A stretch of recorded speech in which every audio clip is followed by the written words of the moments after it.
listening to Education Dept, reroutes grants to charter schools, other Trump priorities, a news story written by Danielle Douglas Gabriel and read by an AI-generated voice.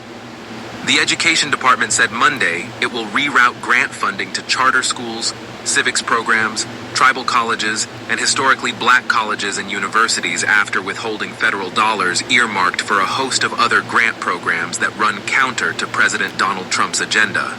The department has carefully scrutinized our federal grants, ensuring that taxpayers are not funding racially discriminatory programs, but those programs which promote merit and excellence in education, Education Secretary Linda McMahon said in a statement Monday.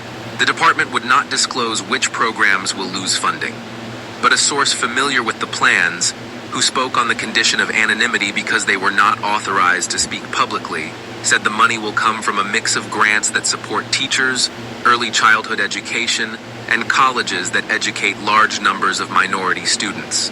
The move pits vulnerable populations against each other as Trump and congressional Republicans continue to seek large cuts in overall education spending.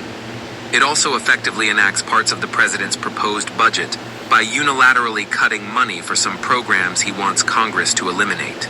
It's very important to pay attention to the full picture of what is happening, said Allison Sokol, vice president at the left-leaning think tank Education Trust. These investments are at the expense of funding streams that are critical for many different students and are happening against the backdrop of the House proposing enormous education cuts. The recipients of the funding are not particularly controversial. More contentious is the administration's decision to divert funding from other congressionally allocated projects to increase dollars for pet projects. For instance, to increase funding for charter schools, the administration unilaterally cut allocations for magnet schools, which aim to promote racial diversity, gifted and talented programs, and Ready to Learn, which funded PBS preschool programming.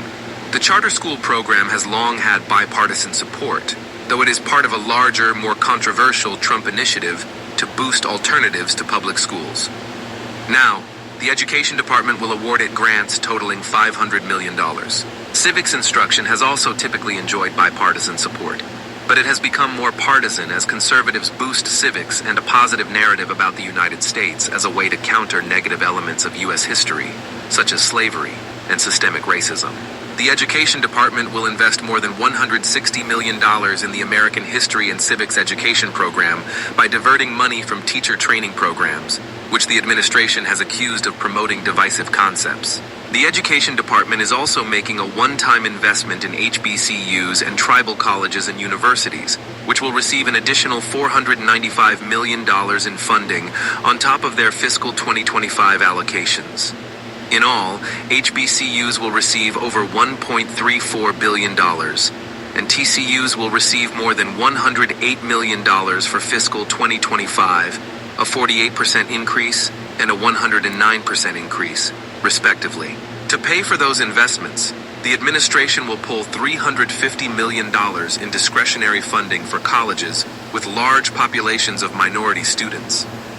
The administration claims that 8 grant programs, some of which date back nearly 40 years, promote racial discrimination by supporting colleges that serve a disproportionate number of Black, Native, Hispanic, and Asian American students. Those minority-serving institutions are distinctly different from HBCUs and TCUs, which receive their federal designations based on their historic mission.